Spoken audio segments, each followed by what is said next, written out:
Shalom, kembali berjumpa di dalam program Bible Study CK7, di mana pada hari ini kita akan melanjutkan pembelajaran kita. Kita akan masuk di dalam kitab Bilangan, pasal yang ke-18.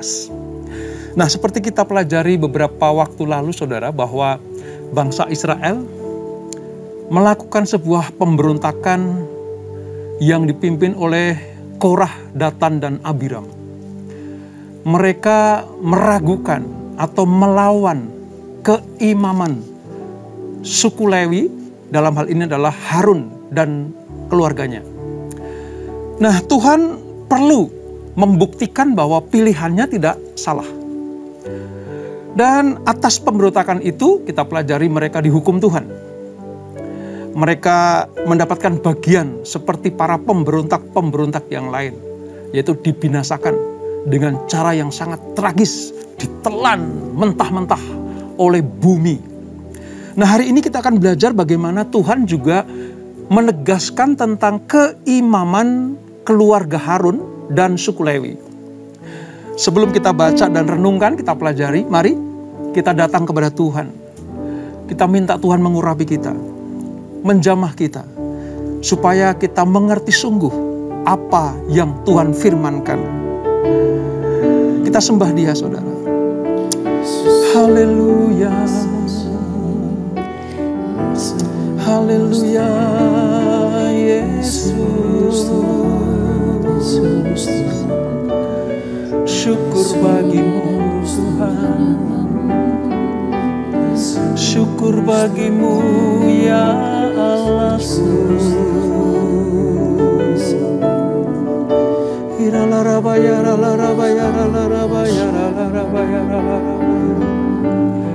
Kami hampiri tatamu Tuhan, kami sujud menyembahmu Yesus dengan segenap hati. Ini aku, semua milikku, ku serahkan padamu Tuhan. Penyesalan dan kebanggaan, suka dan duka, semua ku serahkan. Yang telah lalu, yang akan datang, hasrat dan harapan yang terbayang, masa depan dan rencanaku, semua ku serahkan dalam tanganmu.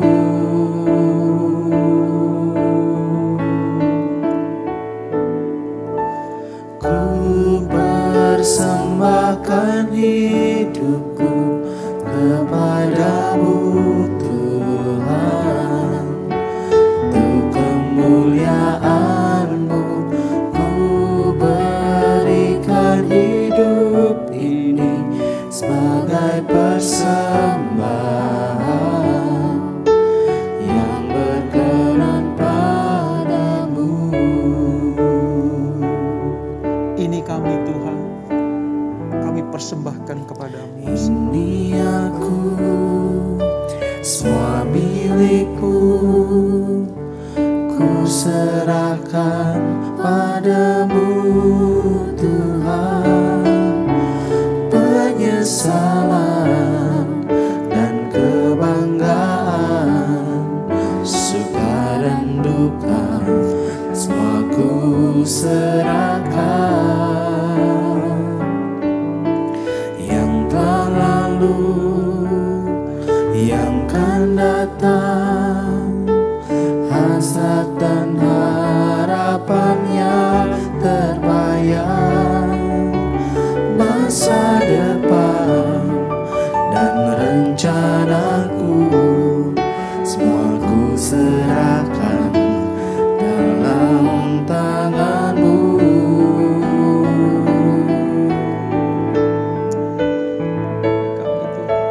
Ku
yang berkenan padamu.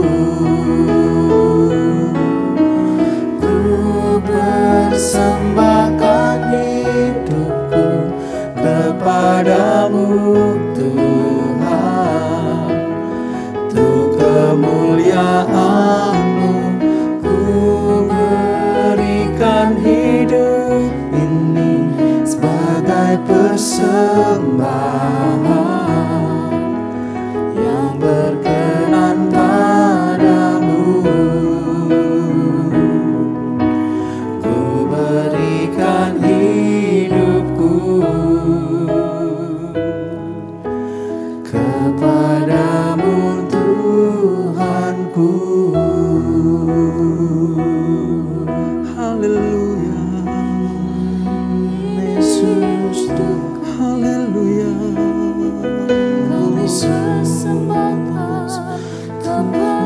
Bagimu Tuhan, bagimu Yesus,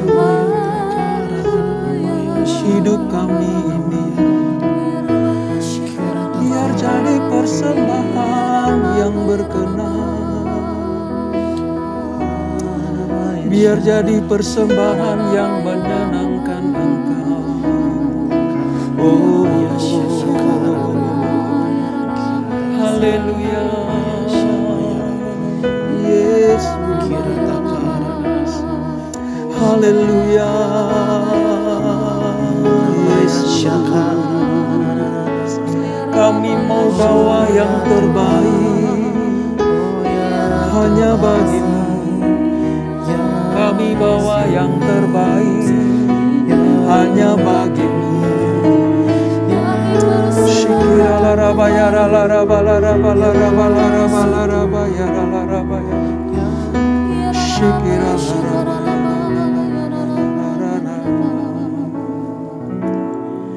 Ku bawa kepadamu,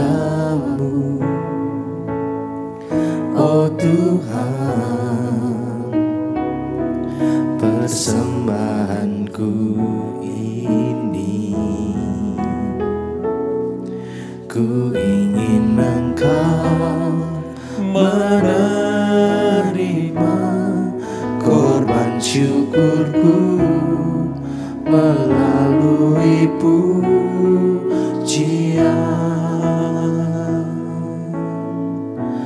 Takkan pernah ku bawa selain yang terbaik, yang harum dan sejati di hadapan tatamu. Yesusku, terimalah korban syukurku ini yang mengalir di hatiku sebagai persembahanku. Ku bawa kepadamu, oh Tuhan, persembahanku ini. Ku ingin Engkau menerima korban syukurku melalui pujian.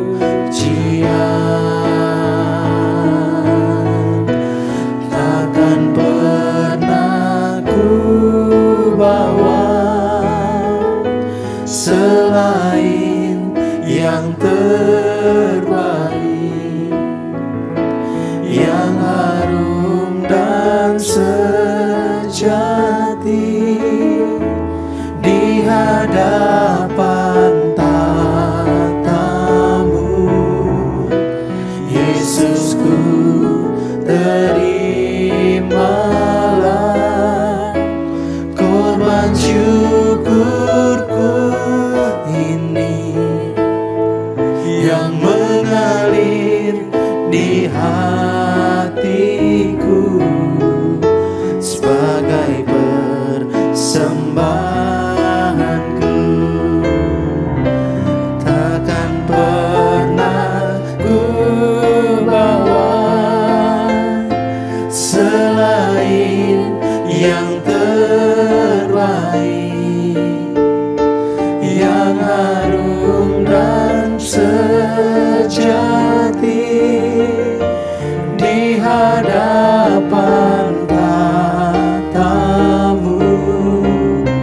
Yesusku, terimalah korban syukurku ini yang mengalir di hatiku sebagai persembahanku, yang mengalir di hatiku, yang mengalir di hatiku, yang mengalir di hatiku sebagai persembahanku. Haleluya. Haleluya Yesus. Sebab Engkau sudah memberikan yang terbaik bagi kami. Sebab Engkau sudah mengutus anak-Mu yang tunggal, yaitu Tuhan Yesus Kristus, untuk memberikan keselamatan kekal buat orang-orang yang percaya kepada Engkau.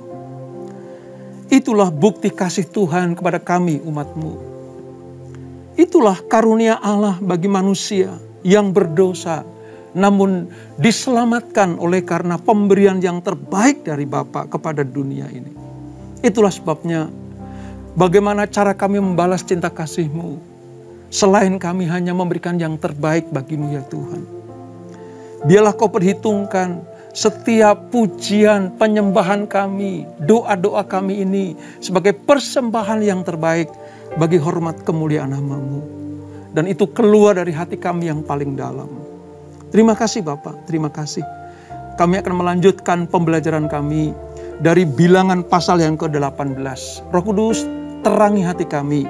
Kami siap dibentuk menjadi bejana yang baru dan dipenuhi dengan hasrat-Mu. Urapi kami semuanya, urapi hamba-Mu ini. Di dalam nama Yesus, mari yang siap belajar firman Tuhan, sama-sama kita katakan, amin. Kita akan membuka di dalam kitab Bilangan pasal 18, saudara. Alkitab Perjanjian Lama, halaman sekitar 166.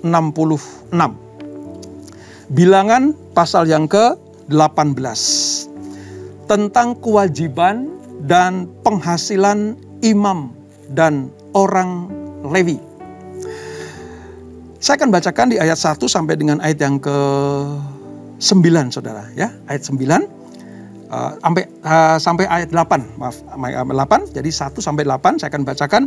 Nanti kalau ada ayat-ayat penting kita akan jelaskan. Demikian firman Tuhan. Bilangan 18.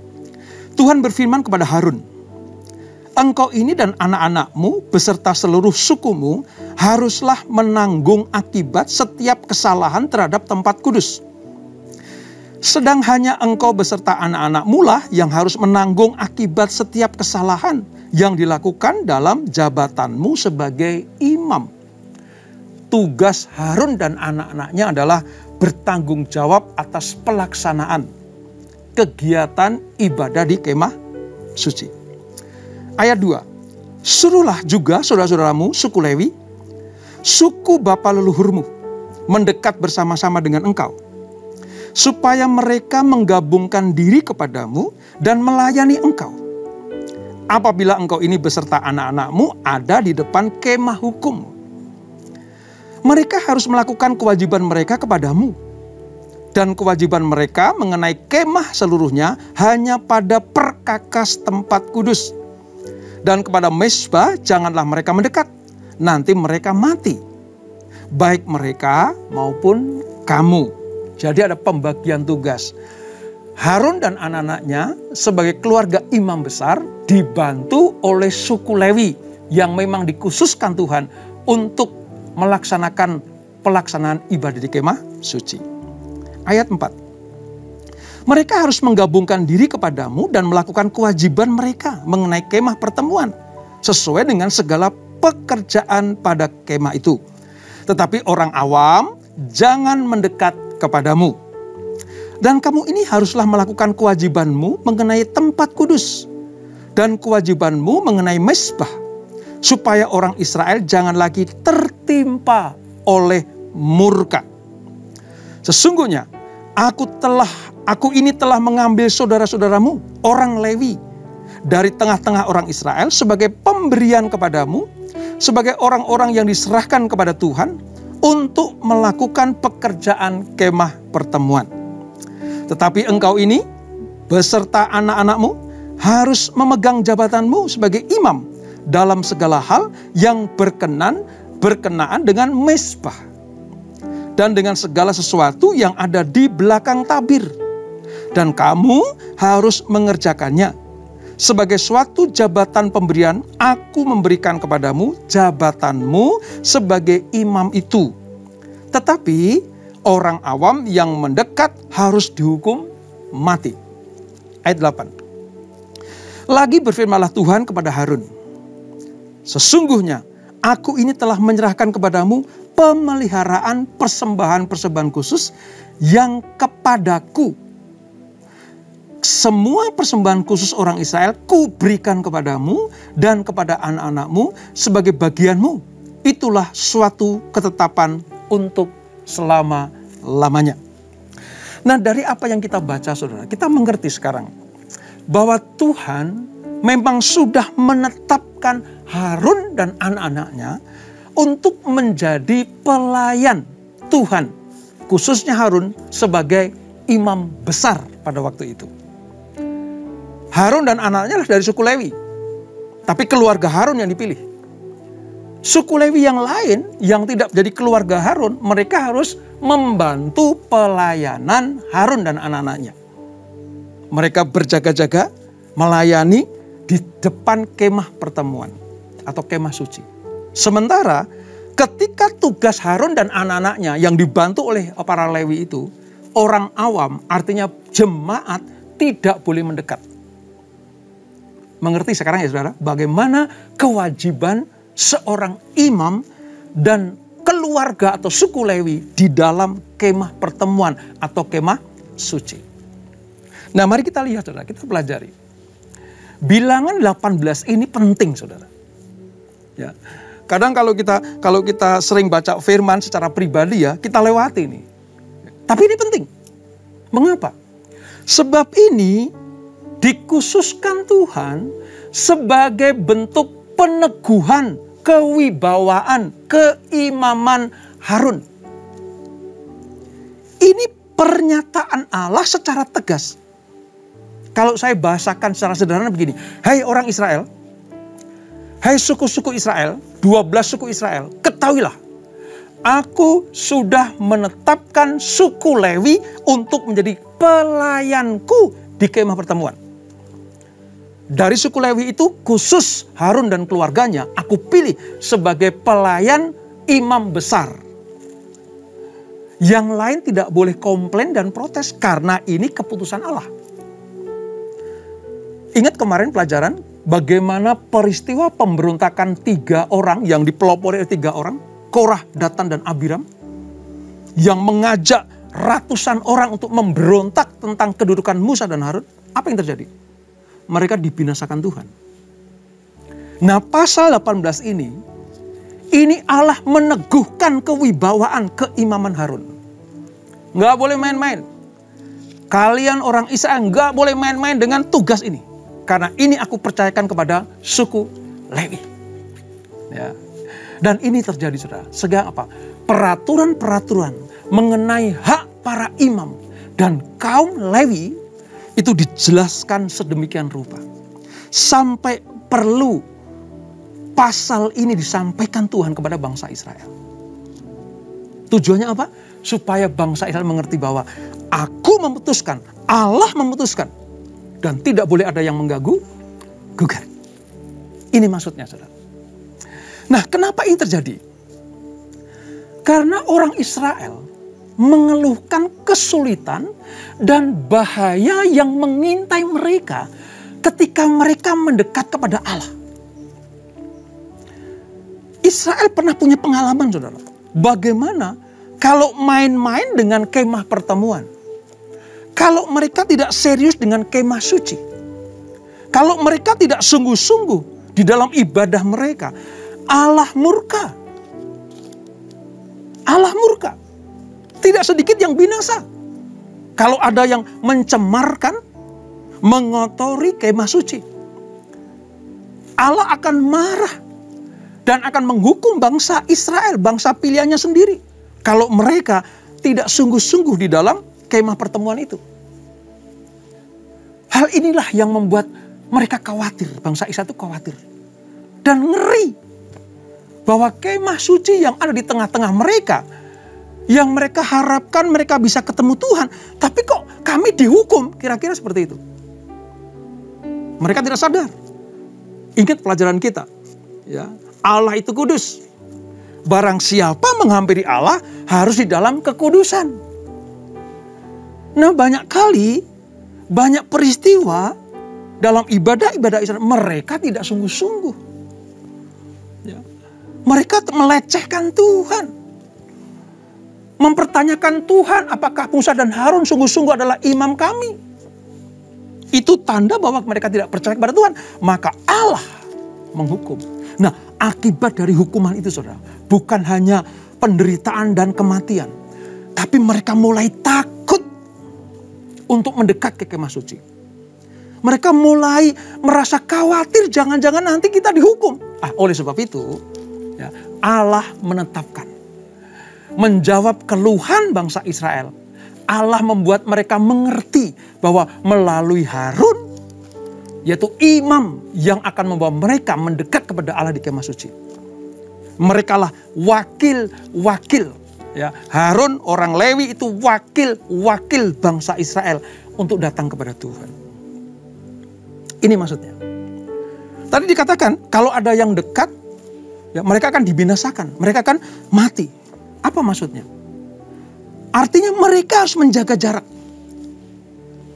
Sekarang tugas keimaman sudah diusung, sudah dipikul oleh Harun bersama anak-anaknya dan suku Lewi membantunya. Jadi kamu jangan main-main, karena lewat merekalah persembahanmu, ibadahmu akan diterima oleh Tuhan.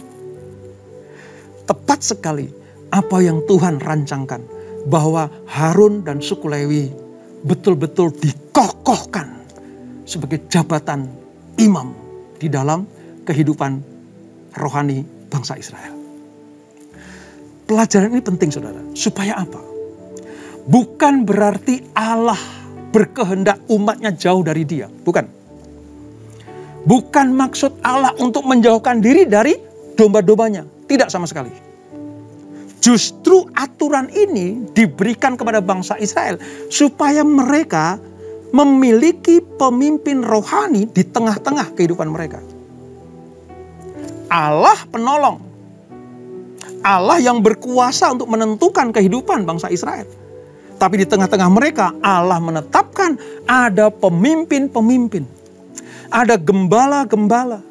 Ada imam besar yang membawa mereka dilayakkan untuk menghampiri Allah. Dan nanti pada perjanjian baru, saudara, imam besar yang dijabat oleh Harun itu akan menunjuk kepada Tuhan Yesus Kristus. Jadi kalau kita bisa renungkan, saudara, sebenarnya posisi imam Harun, imam besar Harun ini adalah blueprint, cetak biru bagi nanti munculnya Mesias. Yesus bukan hanya sebagai anak domba Allah yang dikorbankan supaya manusia diselamatkan, tapi sekaligus Dia sebagai imam besar, bahwa lewat imam besar inilah maka keselamatan sampai kepada bangsa-bangsa. Ini pengertiannya, saudara.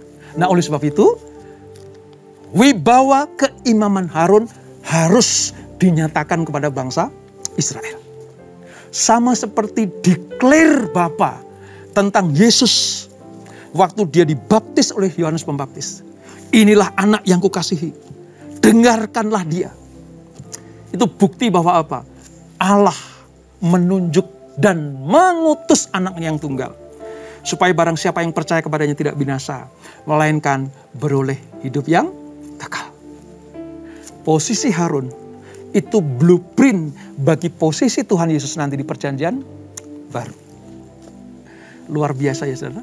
Makanya kalau kita pelajari kitab-kitab yang kadang membosankan, kadang sulit dimengerti, kalau saudara minta terang Roh Kudus, maka Tuhan akan menerjemahkan dengan sempurna.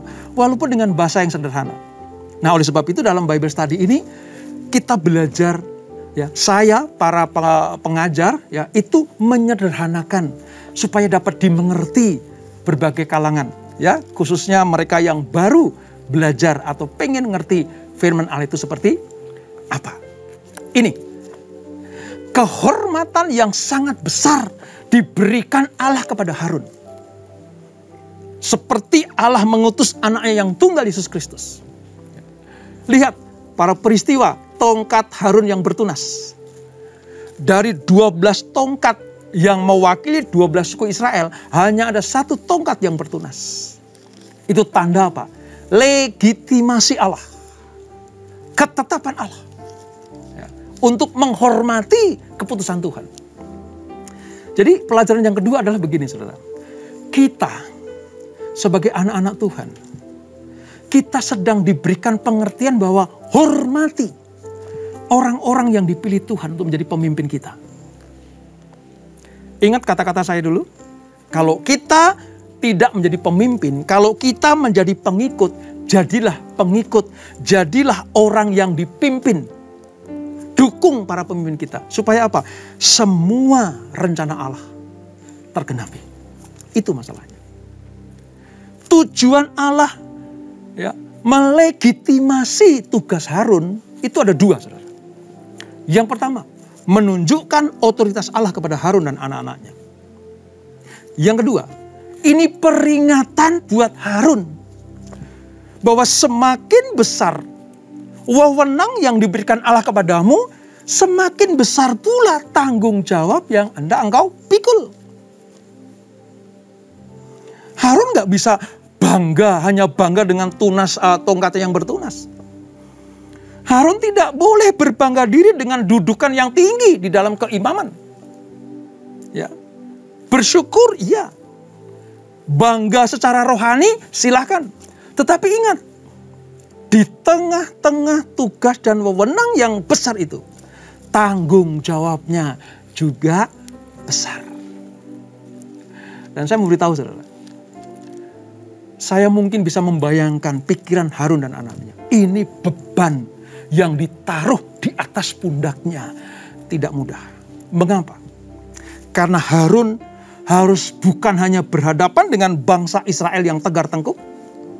Bagaimana Harun dan anaknya melihat pemberontakan Korah, Datan, dan Abiram yang seperti itu. Tapi Harun juga harus bertanggung jawab kepada Allah. Makanya saudara jangan anggap remeh para pemimpin saudara. Saudara jangan pernah anggap enteng beban yang ditaruh Tuhan di dalam pemimpin kita. Entah itu gembala kita, entah itu leader-leader kita di dalam jajaran-jajaran pelayanan kita. Saudara jangan pernah meremehkan itu. Itu beban saudara. Itu kewajiban yang besar. Beberapa kali Tuhan menyatakan, kalau engkau salah, kalau engkau bertindak ceroboh, atau bahkan engkau berdosa, maka aku tidak segan-segan menghukum engkau. Di satu sisi, merupakan sebuah ucapan syukur dan kebanggaan dipilih Tuhan. Tapi di sisi lain, tugas, beban, dan kewajibannya sungguh sangat besar. Tetapi Allah memperlengkapi Harun, anak-anaknya, dan orang Lewi pada khususnya. Untuk apa? Diberikan kuasa. Diberikan kemampuan. Demikian pula Tuhan memberikan kuasa dan kemampuan buat saudara dan saya. Kalau saudara dipilih jadi pemimpin, Tuhan memberikan kuasa dan otoritas itu. Lewat tongkat. Lewat power dari Tuhan. Supaya apa? Supaya tugas dan pelayanan kita betul-betul berkenan kepada Tuhan. Nah, ini bagian yang pertama, saudara. Bagian yang kedua begini. Bahwa Tuhan memelihara orang Lewi. Ingat ya, dari 12 suku Israel, 11 suku mendapatkan tanah-tanah di tanah perjanjian. Mereka mendapatkan bagian-bagian untuk bisa dikelola untuk kehidupan mereka. Sementara suku Lewi, apalagi khususnya keluarga Harun, mereka tidak mendapatkan bagian tanah itu. Nah, dari mana dia bisa hidup, saudara? Dari mana dia bisa melangsungkan kehidupan jasmaninya? Ya, dari persembahan 11 suku itu. Kalau kita baca selanjutnya, saudara, ya, penghasilan imam besar dan orang Lewi tertulis dari ayat 1 sampai ayat 32 itu menyatakan bahwa mereka mendapatkan bagian dari 11 suku itu. Dari mana? Ya, satu ya, saudara. Dari persepuluhan setiap suku. Itu diberikan Tuhan kepada Harun dan suku Lewi. Tadi dikatakan, kita baca ya, ayat 8 tadi. Lagi berfirmanlah Tuhan kepada Harun, sesungguhnya aku ini telah menyerahkan kepadamu pemeliharaan persembahan-persembahan. Baik khusus. Ya, memang diberikan kepada Tuhan, tapi Tuhan memberikan itu kepada Harun dan suku Lewi. Inilah pemeliharaan Tuhan bagi suku-suku Lewi. Nah, satu kali, saudara, ada pertanyaan di dalam kelas kom. Pertanyaan seperti ini, Pak, kalau suku Lewi sudah mendapatkan persembahan atau kehidupan dari 11 suku itu, lalu persembahannya orang Lewi kemana? Gitu. Persembahannya Lewi kemana? Saya mau katakan begini, persembahan suku Lewi dipersembahkan kepada imam besar. Itu bentuk persepuluhannya orang Lewi. Ini bentuk ya hormatnya suku Lewi kepada Allah. Ini saudara. Jadi Lewi, orang yang melayani Tuhan, tidak serta-merta dibebaskan dari kewajiban membawa persembahan. Setiap orang Lewi memberikan perpuluhannya kepada para imam dari keluarga Harun. Seakan-akan itu merupakan penghasilan dari jerih payah mereka. Mari kita lihat, saudara. Di ayat yang ke-25, ya, ayat 25. Mari kita lihat. Tuhan berfirman kepada Musa, "Lagi haruslah engkau berbicara kepada orang Lewi dan berkata kepada mereka, apabila kamu menerima dari pihak orang Israel persembahan persepuluhan yang kuberikan kepadamu dari pihak mereka sebagai milik pusakamu, maka haruslah kamu mempersembahkan sebagian daripadanya sebagai persembahan khusus kepada Tuhan, yakni persembahan persepuluhan dari persembahan persepuluhan itu." Mengerti ya sekarang, saudara?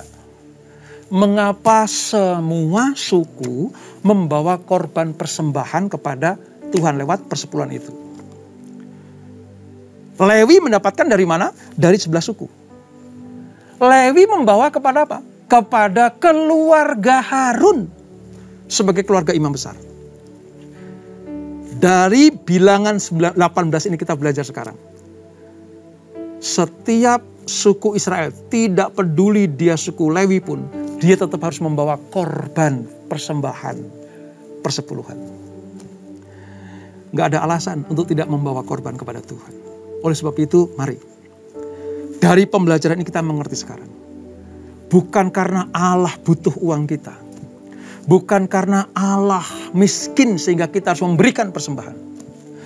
Tapi persembahan kita wujud syukur atas anugerah Allah. Dari apa yang kita terima dari Tuhan. Sebagai persembahan yang berkenan kepada Tuhan. Pujian tadi mengatakan, takkan pernah kubawa selain yang terbaik. Artinya kita memberikan persembahan yang terbaik kepada Tuhan. Saya berharap dari pemaparan bilangan 18 ini saudara mengerti sekarang. Semua harus membawa korban persembahan. Baik khusus, persepuluhan, dan persembahan-persembahan yang lain. Sebagai wujud syukur kepada Tuhan. Persembahan bukan supaya selamat. Tapi persembahan itu karena sudah diselamatkan. Itu maksudnya. Oleh sebab itu, mari. Yang kita pelajari, kita praktekkan sekarang. Membawa persembahan yang terbaik bagi Tuhan. Nomor 1, hidup kita. Tubuh kita. Roma 12 ayat 1. Persembahan yang hidup dari tubuh kita. Waktu kita, tenaga kita, pikiran kita, termasuk harta kita. Kalau kita membawa korban persembahan itu, maka kita mengucap syukur sama Tuhan. Sebab kita sudah diselamatkan, diberkati, dipelihara, ditolong, dilindungi. Dengan demikian, persembahan dan ibadah kita akan berkenan kepada Tuhan. Kita tundukkan kepala. Bapak, terima kasih untuk waktu yang indah ini. Kami bukan hanya menikmati hadirat-Mu, menikmati lawatan-Mu, tapi kami juga dibuat mengerti sekarang bahwa Tuhan memilih keluarga Harun dan para Lewi untuk menjadi pemimpin rohani bagi bangsa Israel. Itu seperti Tuhan menempatkan gembala-gembala di tengah-tengah kami. Para pemimpin-pemimpin rohani, bapak-bapak rohani kami, supaya kami tertib, supaya lewat mereka berkat Allah dicurahkan untuk kami semuanya. Terbukti bahwa Harun dan orang Lewi dipilih Tuhan untuk menjadi petugas, pelayan di kemah pertemuan. Ajar kami menghormati mereka ya Tuhan, yang menjadi pemimpin rohani kami, baik gembala kami, para leader-leader kami. Kami mengucap syukur atas mereka semuanya. Mereka yang memayungi kami, mereka yang membawa kami kepada kehendak Allah yang tinggi itu. Dan kehidupan mereka ditopang oleh 11 suku Israel. Artinya jemaat itulah, orang-orang Israel itulah yang membuat suku Lewi dan Harun dan anak-anaknya tetap mendapatkan berkat-berkat yang dari Tuhan. Dan Tuhan ingatkan, kalau para jemaat, kalau orang-orang Israel membawa korban persembahan persepuluhan, orang Lewi pun juga membawa. Kami tahu sekarang, jangan datang ke rumah Tuhan dengan tangan yang hampa. Sekarang kami tahu, itu bukan hanya untuk jemaat awam saja, tapi suku Lewi, para pengerja, para hamba-hamba Tuhan juga membawa korban persembahan itu. Terima kasih Bapak untuk penjelasan firman-Mu yang indah pada malam hari ini. Kami percaya kami semua diberkati Tuhan. Berkati anak-anak-Mu, berkati keluarga demi keluarga. Berkati para pelayan-pelayan-Mu. Berkati para gembala-gembala yang ada. Baik gembala Kul dan gembala-gembala yang lain. Diberkati Tuhan. Kami berdoa untuk mereka semuanya. Supaya mereka betul-betul menjaga kehidupan tetap kudus dan berkenan kepada Tuhan. Terima kasih Bapak, terima kasih. Sehingga kami semuanya dipelihara oleh Tuhan. Sebelum kami berpisah, kami siapkan hati kami terima berkat yang daripada-Mu. Kekasih-kekasih Kristus arahkan hatimu kepada Tuhan. Terimalah berkat kasih anugerah dari Allah Bapa yang berlimpah-limpah. Di dalam anaknya yang tunggal Tuhan Yesus Kristus. Dan persekutuan manis dalam Roh Kudus menyertai kita semuanya. Mulai saat ini sampai Maranatha. Tuhan datang menjemput kita semuanya. Bertemu di awan-awan yang permai. Menikmati kemuliaan kekal sampai selama-lamanya. Yang diberkati. Sama-sama kita katakan, amin, amin, amin.